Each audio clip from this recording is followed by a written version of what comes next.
এবার সোমা, গয়নার প্যাকেজিং তোমার কতদিনের কাজ? 5 বছর ধরে করছি, এটাতে তো বেশি ইনকাম হয় না।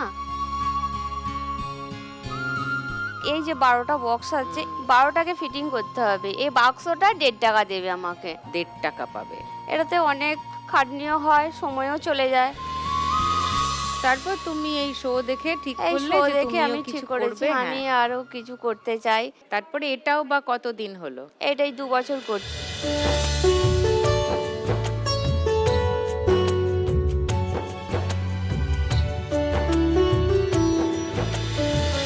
ধার বাকিতে নেয় নাকি নগদ? হ্যাঁ দিদি, ধার বাকি তো আছে, ক্যাশে তো ব্যবসা হবে না।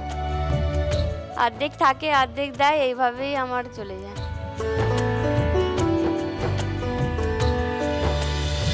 তোমার বাড়িতে কে কে আছেন? আমার 2 সোমা? মেয়ে আর আমার স্বামী। 2 মেয়ে বড়? হ্যাঁ, একজন ক্লাস 9-এ পড়ে আর একজন পিপিতে। ওরে বাবা, ওই গোল গোল চোখ করে তাকিয়ে আছে। ও, তোমার নাম কি গো? রোহিণী ঘরোই। আর রোহিণীর দিদির নাম কি? সায়নী ঘরোই। সায়নী আর রোহিণী। তুমি যদি আজকে 1 লাখ টাকা জিতে যাও কি করবে সোমা? আমরা 1 ভাই 1 বোন। আমার ভাই আছে। 2023 সালে বিরাট একটা অ্যাক্সিডেন্ট হয়।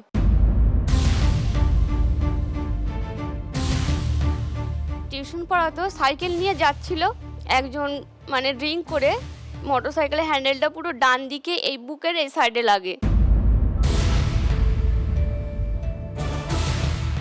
এবার লাগার পর ও ছিটকে পড়ে যায়। পড়ে যাওয়ার পর সেখানে লোকজন তাকে জল টল দেয়, যে তারপর আমরা হসপিটালে ভর্তি করি। 2 দিন ছিল। 2 দিন থাকার পর বললো যে মাথা স্ক্যান করতে হবে। সেটাও হসপিটাল থেকে হয়নি, আমাদের বাইরে থেকে করতে হয়েছিল। মাথা স্ক্যান করে দেখা গেল যে কিছু নেই।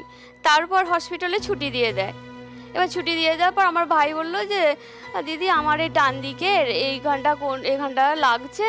তাহলে আমরা বললাম যে দেখ, তাহলে বাড়ি গেলে তো দেখানো হবে না, তাহলে একবার দেখিয়ে যাই। এবার আউটডোরে দেখানোর জন্য ভাইকে বসিয়ে রেখেছি। ভাই একটু বুকটা তখন শ্বাসকষ্ট হচ্ছে, বললো যে বুকে শ্বাসকষ্ট হচ্ছে, তুই একটু গরম জল নিয়ে আয় আর 2টো ভাত নিয়ে আয়। আমি এবার তাড়াতাড়ি বাড়ি গেছি। বাড়ি যেয়ে এবার গরম জল নিয়ে আসছি। তখন এবার আমার ভাই এত ছটপট করছে, হ্যাঁ, বলছে দিদি আমাকে বাঁচা।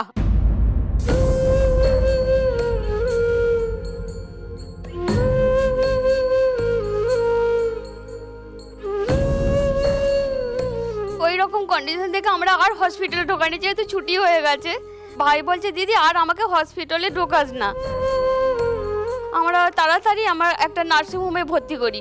নার্সিংহোমে ভর্তি করার পর সঙ্গে সঙ্গে আইসিইউতে দিয়ে দেয়। দেখুন লাখ টাকার লক্ষ্যে লাভের সম্পূর্ণ এপিসোড সান বাংলার ইউটিউব চ্যানেলে।